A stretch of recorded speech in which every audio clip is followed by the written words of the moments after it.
fu mu ko bëggee nous sommes prêts.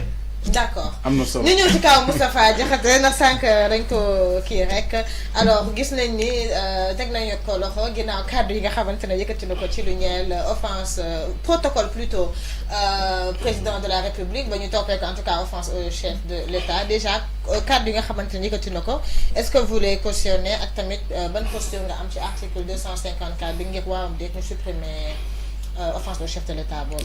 Gougnafier. C'est ça. C'est ça, Gougnafier. Vous avez vu les synonymes du mot?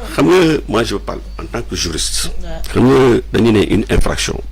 Pour nous dire qu'il y a une infraction, il faut avoir 3 éléments.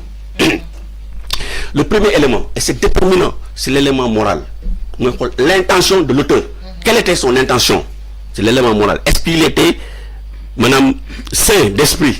Est-ce qu'il était empêché de toutes ses facultés mentales? Est-ce qu'il a prémédité? Est-ce qu'il avait l'intention de nuire? Est-ce que il y a beaucoup de questions qui se posent.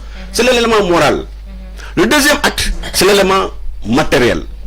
L'élément matériel, par exemple, il a utilisé une voix, par exemple, un média pour véhiculer le sens de sa pensée. Il y a donc un élément matériel, élément qu'on l'a utilisé pour commettre infraction. Troisième élément, c'est l'élément légal. Madame, infraction, ça doit être prévu et puni par les textes. Ici, notamment, on fait allusion à l'article 254 parce qu'on parle de offense au chef de l'État. Mais disons infraction, pour nous, il faut forcément que tous ces 3 éléments soient réunis. Et si vous avez un élément, qui manque pour que nous ayons infraction. Le terme bougnafier, mais de bonne signification, ça dépend du film que vous mais il faut lui demander, mais mon bonne signification le job au terme bougnafier. Terme ko gaay yobu mom man leer que le connaissant yobu len fofo parce que bo xolé raisonnement il était donné en train de donner un cours magistral yay deug de protocole yay à ces gens yi nga xamné ñepp xamné que c'est des stagiaires gaay mom de yalla mom chaque jour ñu wone que bon voilà c'est des amateurs parce que protocole té ñu ko xé man sax j'apprends dañ ko féliciter parce que mom tamit c'est pas n'importe qui, c'est un ancien parlementaire. Nan la état di fonctionner dans le protocole président de la République moo jiitu après il y a la deuxième institution le président de l'Assemblée nationale la troisième personne c'est une personne nommée comme ñu gars yi jël di ko jiital Ousmane Sonko il n'est que PM, il n'est qu'un premier ministre. Il a fait que nommé. Non, xam nga dafa am protocole. Il ne faut pas bu nekk protocole Pastef. Bu dee Pastef bu leen neexee président Ousmane Sonko tout ce qu'ils veulent, bon bref, mi ngi noonu. Mais on parle de l'État. On n'est pas dans un État parti. On parle de l'État. L'État, c'est une affaire très sérieuse. Gars dafa am benn comportement bu ñu war a am. ñoom seen comportement amateur bi moo ñu yóbbu ci goute bi parce que un premier ministre bu toog di wax à la face du monde ne que régime bi fi nekkoon gars yi c'est des faussaires. Alors que l'État continuité là, mais voilà la situation que nous sommes en train de vivre. C'est pour éviter les gars de faire des erreurs, parce que ce sont des erreurs qui coûtent chèrement à l'État du Sénégal. On parle de l'État. État de Tchahan. Les gars ils signent des rêves comme ça là, comme une bande de copains, de coquins, comme dit les gens. Mais non, quand dans des situations comme il y a la solennité des lieux exige d'avoir un certain comportement. Ils ont beau être des copains, mais là, on est par exemple en dehors, c'est-à-dire du cercle public. Mais quand on est en public, de représenter, d'incarner l'État du Sénégal, on a un comportement qui est mais chaque jour, il réussit de saboter quoi. C'est-à-dire que le Sénégal, c'était un modèle, une référence. Mais chaque jour, les pays voisins, l'Afrique, mais ils nous sabotent.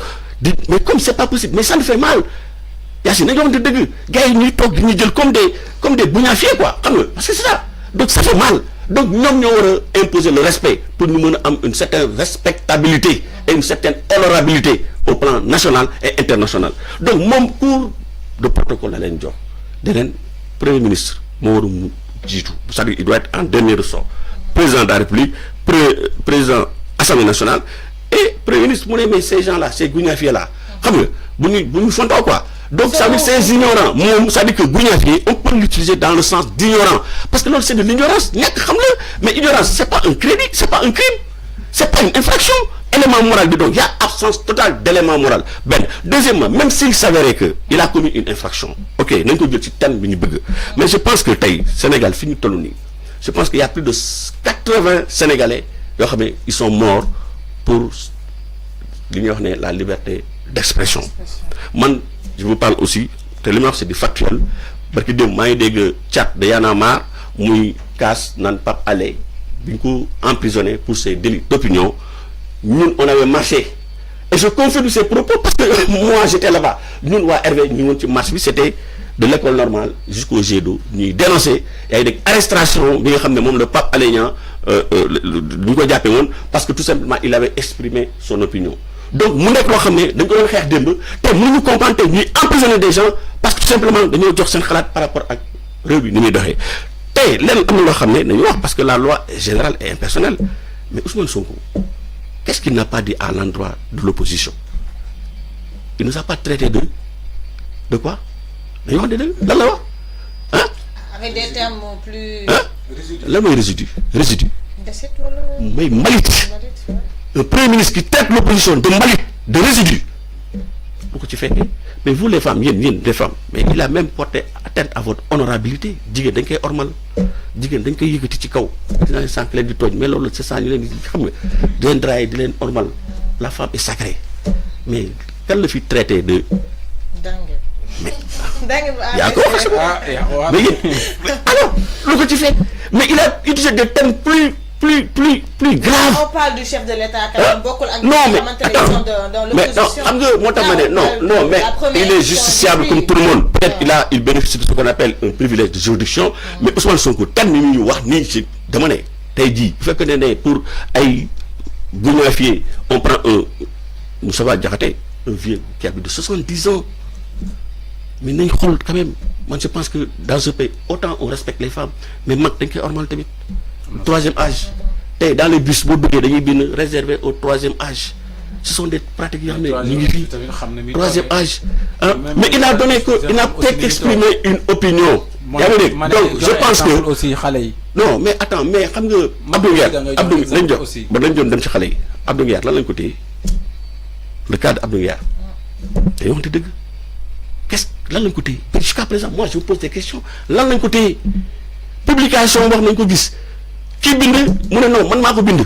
l'auteur de cette publication mu ñëw. dañuy wax yeneen charge moo fa ñëwaat ci kaw. waaw mais loolu mais su c'est une méthode inquisitoire tey nit ki ba pare di dem di chercher yaa ngi dégg ay infractions pour mieux le charger. mais je pense que Sénégal weesu nañ loolu est-ce que vous savez qu'en France c'est en 1782 la ñu inscrire la liberté d'expression dans leur constitution depuis 1789. Imaginez-vous tey en France délit d'opinion. amatul kenn on n'enferme plus personne pour ay délit d'offense au chef de l'État amatul États-Unis gars yi dañuy toog di daggal. je pense que dañoo supprimer cet article. xam nga man en tout cas ça c'est mon avis c'est mon point de vue c'est pas le parti on en a pas mais ñun personnellement nous sommes contre nous sommes pour la liberté d'expression parce que gis nga la liberté d'expression mais aussi Thierno toog chaise boobu chaise président de la République que ñu mën ko warmal aussi. non dañ koy warmal mais tey duñ ko on va parler parce que nous sommes des légaliste.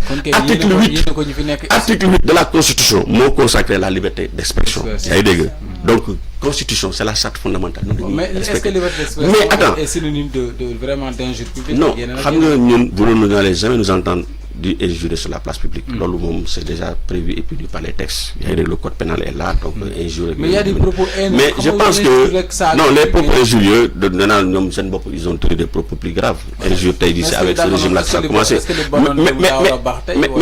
mais xam nga Tundo c'est-à-dire tey képp ko xam ne par exemple da nga offensé chef de l'État su fekkee ne dañ ko offensé effectivement nous sommes contre ñu offenser le chef de l'État parce que chef de l'État offensé ko c'est offenser 18 millions de Sénégalais c'est une institution